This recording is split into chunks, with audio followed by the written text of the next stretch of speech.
Hi guys මම අද යන්නේ කටාර්වල තියෙන ඉන්ටර්නැෂනල් ෆුඩ් ෆෙස්ටිවල් එකට. ඉතින් ඔයාලට පුළුවන් මැප් එකෙන් 974 ස්ටේඩියම් කියන ලොකේෂන් එක දාගත්තොත් මෙන්න මේ ලොකේෂන් එකට තමයි ඔයාලා එන්න ඕනේ. ඔයා මෙට්‍රෝ කියනවා නම් මෙට්‍රෝ එකේ ගෝල්ඩ් ලයින් එකේ රාස් අබාබු කියන ස්ටේෂන් එකෙන් බැහැලා ඇවිදගෙන යනකොට ඔයාට මෙන්න මේ ස්ටේඩියම් එක හම්බ වෙනවා. ඉතින් රෑ 9 වෙනකොට ගියොත් ඔයාලට මෙන්න මේ ෆයර්වර්ක් එක බලන්නත් පුළුවන්. හෙට දවස වෙනකම් විතරයි තියෙන්නේ. මේක ජනවාරි 14 වෙනිදා තමයි පටන් ගත්තේ. මේ තමයි එන්ට්‍රන්ස් එක.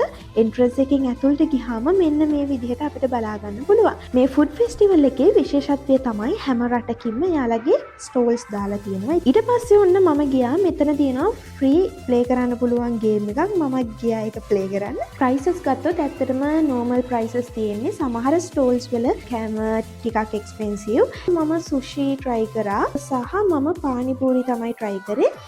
ඉතින් ඔයාලත් අනිවාර්යෙන්ම හෙට දවසේ විතරයි තියෙන්නේ ගිහිල්ලා ඔයාලත් එක්ස්පීරියන්ස් කරලා බලන්න.